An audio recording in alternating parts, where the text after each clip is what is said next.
అనుదిన నిత్యజీవపు మాటలు. దేవుని నామానికి మహిమ కలుగునుగాక. దేవుని వాక్యాన్ని చదువుకుందాము. కాబట్టి అన్న పానముల విషయములోనైనను, పండుగ, అమావాస్య, విశ్రాంతి దినము అనువాటి విషయములోనైనను మీకు తీర్పు తీర్చా నెవనికిని అవకాశమియ్యకుడి. కొలసలకు రాసిన పత్రిక 2వ అధ్యాయము 16వ వచనం. దేవుడు సృష్టించిన ప్రతి ఆహారము మంచిది.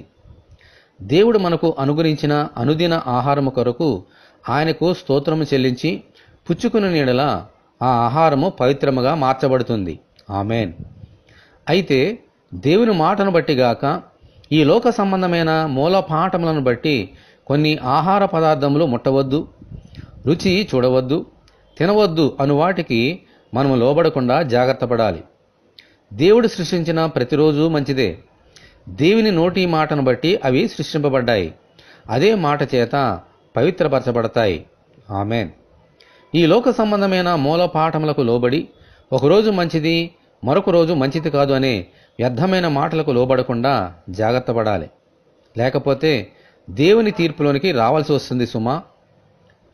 మనము జీవించే ప్రతిరోజు తినే ప్రతి ఆహారము ప్రార్థనల చేత పవిత్రపరచబడతాయి. దేవునికి స్తోత్రము. హల్లెలూయా. ఇటువంటి కృపకే దేవునికి మనము ప్రార్థన చేసుకుందాము. ప్రభువా, మీరు మా కొరకు ఇచ్చిన ప్రతి దినము కొరకు, ఆహారము కొరకు మీకు వందనములు.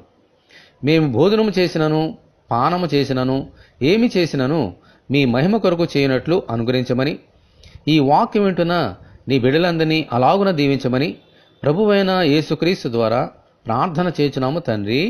ఆమెన్. ప్రభువైన యేసుక్రీస్తు కృప మనకందరికీ తోడే ఉండి నడిపించునుగాక. ఆమెన్. పరిశుద్ధ దేవుని మందిరం.